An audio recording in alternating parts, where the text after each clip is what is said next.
The week 4 NFL predictions are here. Week 3 was absolutely insane. Tons of upsets, just like week 2 as well. We're going to get into my week 4 NFL predictions in just a second. But first, we got to go over our week 4 NFL power rankings. Let's start with the AFC just like that. If you're new to the channel, we do these predictions videos every Thursday around 6:30 p.m. just before the Thursday night football game starts, so you have something to watch before that game starts. Today we have the Cowboys versus Giants. Starting with the AFC, we have we'll start at number 10. We have the Denver Broncos. They beat my Tampa Bay Buccaneers. We're not going to talk about it. Let's move on. Number 9, we have the Dolphins. AFC is probably worse than the NFC this year. We have a lot better teams in the NFC. Dolphins at 1 and 2. They're starting Tyler Huntley this week because Skylar Thompson is out with an injury. Colts 1 and 2. They did win last week against against Caleb Williams and the Bears, but it's just not. Wait, did they win? I actually do not remember. That game was super boring. Did not watch it, but if they won or lost, I think they did win. It was a terrible game anyways. Caleb Williams choked. He threw too many interceptions. Colts did their job. I don't know if they lost or won or lost. I'll have to check that very, very soon. Ravens at 1 and 2. They did beat the Cowboys last week. Almost choked that away after being up 28-6 in the fourth. Number 6, we have the Chargers. They lost to the Steelers last week.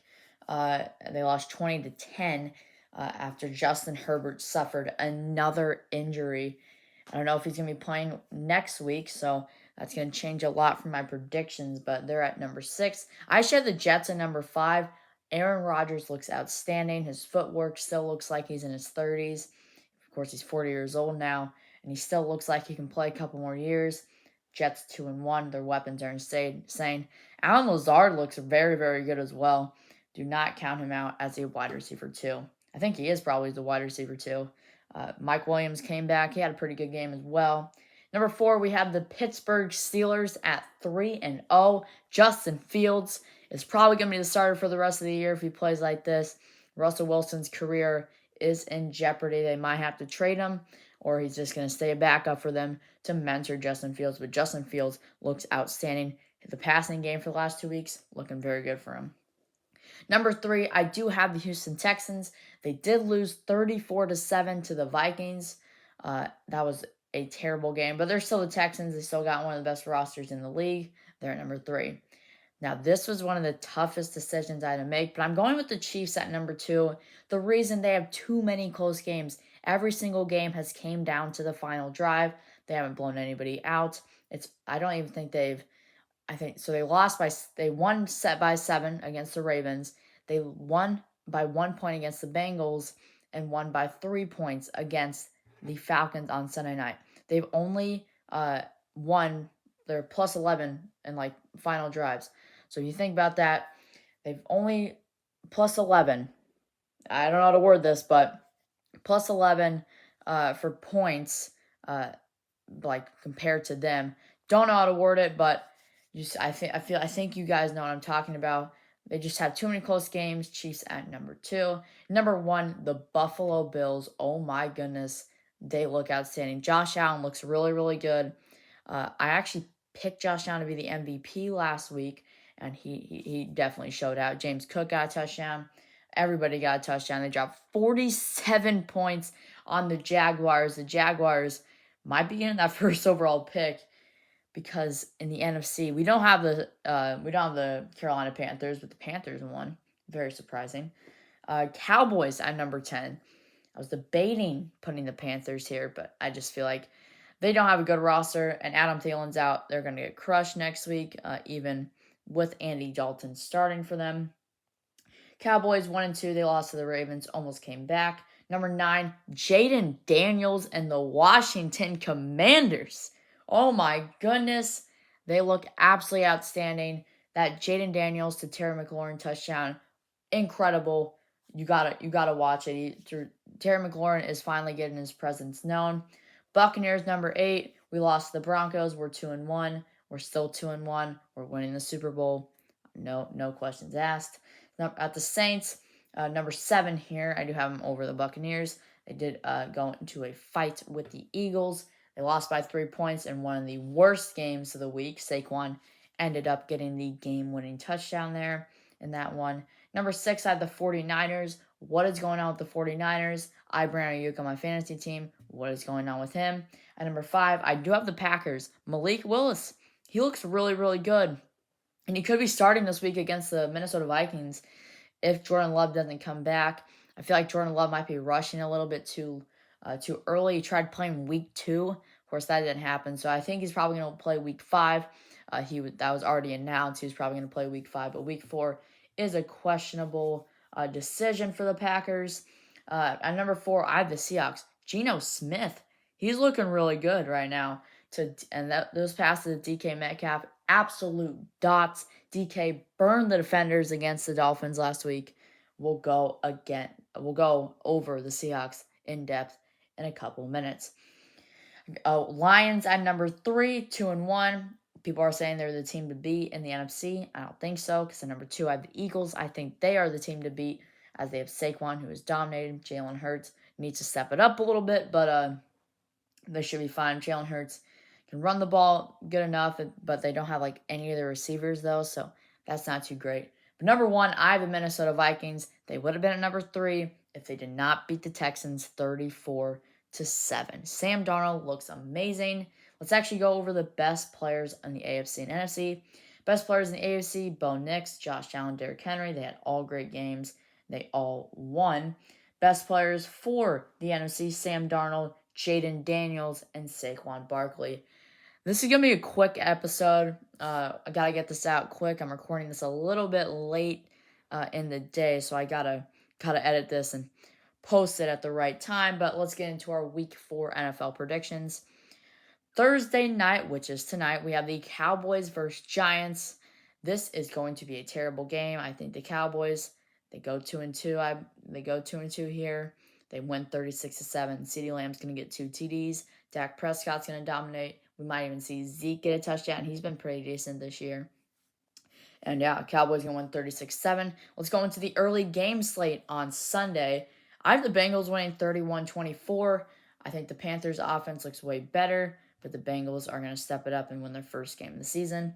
Saints-Falcons next. I have the Falcons winning 30-27. Kirk Cousins looks pretty good. Drake London is getting into that Kirk Cousins offense where he's getting open.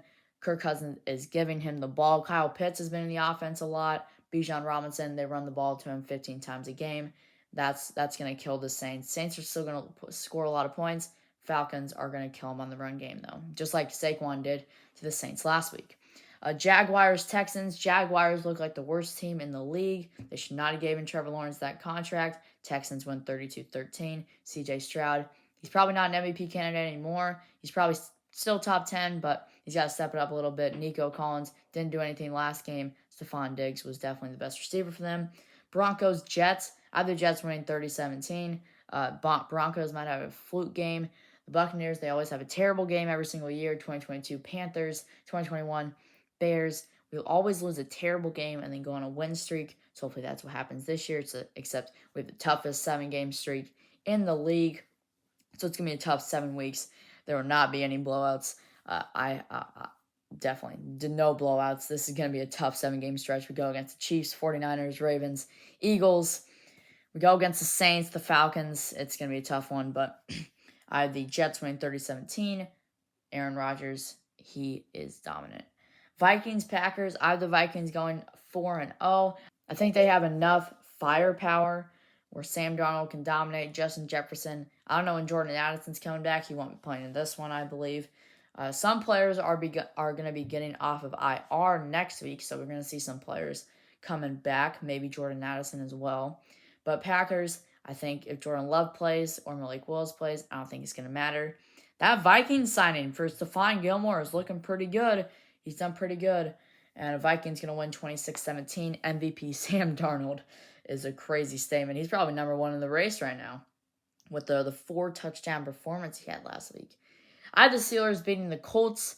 Steelers offense looks way better than last year. They're going to dominate the Colts. TJ Watt's going to get a couple sacks. He's probably going to get 2. He's probably going to lead the league in sacks this year. And Actually, it's probably going to be Aiden Hutchinson because, 4.5 sacks. That game is definitely going to put him up in the rankings for Defensive Player of the Year. Steelers winning 23-10. Justin Fields, probably the starter for the rest of the year. I actually have the Buccaneers beating the Eagles. I've seen a lot of people pick the Buccaneers, and I feel like we're going to be hungry. We're going to go out. Baker Mayfield's going to dominate, and we're going to win this game against the Philadelphia Eagles.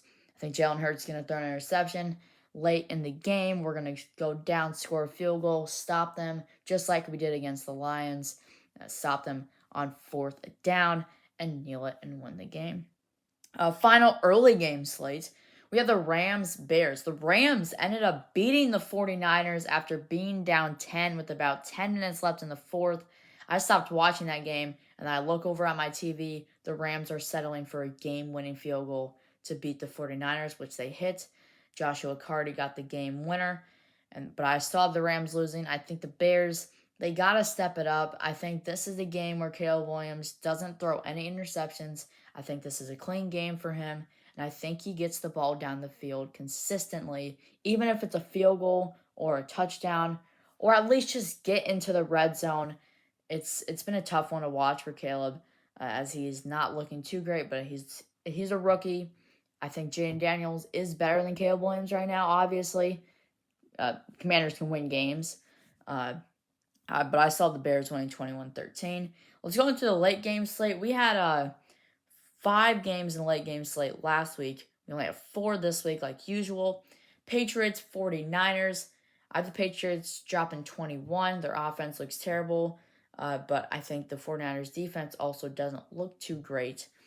So I think the Patriots can go down the field. Ramondre Stevenson's going to get 2 TDs. But the 49ers are the 49ers. They're going to step it up at the end. I have the Cardinals beating the Commanders. I know. Marvin Harrison Jr., Kyler Murray, if they do the same thing they did to the Rams, they're going to win. All they need to do is score a touchdown their first 2 drives, and they can't be stopped because now they have all the momentum. They got to stop Jaden Daniels on the run game. They got to do a QB spy with like Dennis Gardeck. Dennis Gardeck is fast enough to tackle Jaden Daniels on the left or right side of the field. And they got to get a QB spy, and they can win this game. I have the Cardinals winning 28-24. This could be the game of the week, but we have another game of the week coming up in just a second. Chiefs, Chargers, 23-17. I have the Chiefs winning. Chargers, if Justin Herbert doesn't play, Chargers might not even score a point. They're going to run the ball so much to J.K. Dobbins. They'll probably score at least a touchdown, maybe a field goal. Chiefs, they're the Chiefs. They're going to win another one-possession game, but they might not even be the Super Bowl favorite. They're not looking at like it right now. A lot of people are giving them credit for winning these games, but you got to look at the statistics. They are not winning games by a blowout. They almost lost to the Falcons. They should have lost. That was definitely a penalty. People are saying the Bengals Chiefs game, that penalty, that pass interference, it was pass interference. If you look at the play, I don't like the Chiefs, but I'm even admitting that was a penalty on the Bengals. He hit the player before the ball went to him. He hit Rashee Rice, I believe who it was. And but that Falcons game, definitely interference on Drake London right there. So they should have lost to the Falcons, but the play calling there for the Falcons is very questionable. They probably should just ran the ball in that 3rd down. You're in 4-down territory anyways, and Bijan is strong enough to get a 1st down on like 3rd and 6. So very interesting play calling for the Falcons, but we're talking about the Chiefs. Chiefs winning 23-17. And then for the final game, we have the Browns versus Raiders. This game is going to be super boring, but I do have the Raiders winning 14-10. Their offense is way better. Myles Garrett might not even be playing next week. And Deshaun Watson is absolutely terrible. It's embarrassing to watch him. If I was a Browns fan, I would literally do everything I could to trade him. I would call the GM, trade him for a 7th round pick, at least something to get something back for Deshaun Watson, because Deshaun Watson's contract is terrible. I have the Raiders winning 14-10. They're going to go 2-2.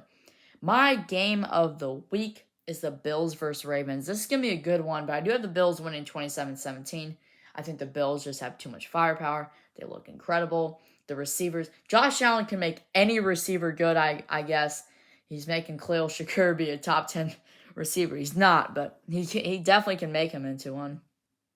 And then on these Sunday night and Monday night games, we do predict player stats. And last week, I definitely did very good for my MVPs. I went Chase Brown for the MVP for the Bengals. They led them in rushing. He had some good kick returns. I did pretty good, but we did not do good in that game. I picked the Bengals to win 31-13. Commanders dropped 38 points. Definitely not expecting that, but we do go over player stats. I predict Josh Allen to have 272 yards, 2 TDs, another 0 interception game. He's going to go 23 for 29. For Lamar, I am going for 189 yards, 1 TD, 2 interceptions, 63 rushing yards. For James Cook, 62 rushing yards, 36 receiving yards, a TD. Derrick Henry, 96 rushing yards, 1 touchdown. Khalil Shakur, 6 receptions, 117 yards. He'll have a 62-yard touchdown. And of course, he's going to get a touchdown. And Mark Andrews, he looks terrible. He's going to get in the game at least somewhat. He's going to get 2 receptions and 17 yards. For Monday night, we have 2 games again. And it's an interesting one. We have the Titans and Dolphins. I have the Titans winning because I don't know what's going on with the Dolphins. The Dolphins are not making the playoffs this year because of Tua's injury. So I have the Titans winning with the MVP being Calvin Ridley. And for the Bills game, I have the MVP being Josh Allen. And for Tyler Huntley's stats, I have him going 173 yards, 1 TD, 1 pick, 17 for 32. Calvin Ridley, 92 receiving yards, 1 TD, 7 catches. Will Levis, 211 yards, 1 TD, 1 pick, 15 for 27. Let's get into the Seahawks-Lions game. We're going to go in depth for this one. This might be one of the game of the weeks. This game is going to be outstanding to watch. I do have the Seahawks winning. The reason I have the Seahawks winning is that Geno looks good. He looks good. He's good enough to win games like these, and he dominated against the Dolphins. The running game is insane. The Lions are going to struggle. They're going to score 23 points. Seahawks are going to get a game-winning interception. My MVP, I have 2 MVPs for this game. DK Metcalf and Julian Love. Julian Love's going to get the game-winning interception. Jared Goff's going to air it out, and it's going to be underthrown. And Julian Love is going to pick the ball off and win the game for the Seahawks, like he kind of did against the Eagles last year with Drew Lock at quarterback for the Seahawks. They beat the Eagles. Game-winning interception, diving pick. I remember watching that game. It was incredible. But Geno Smith, he's going to have 277 yards, 2 TDs, 0 picks. He's going to go 27 for 41. For DK Metcalf, 107 yards, 5 receptions, 1 TD. Jared Goff, 256 yards, 2 TDs, 1 interception. That'll be the game-winning pick. And he's going to go 25 for 38. And for Amon-Ra St. Brown, I'm going for 86 yards, 1 TD, and 9 receptions.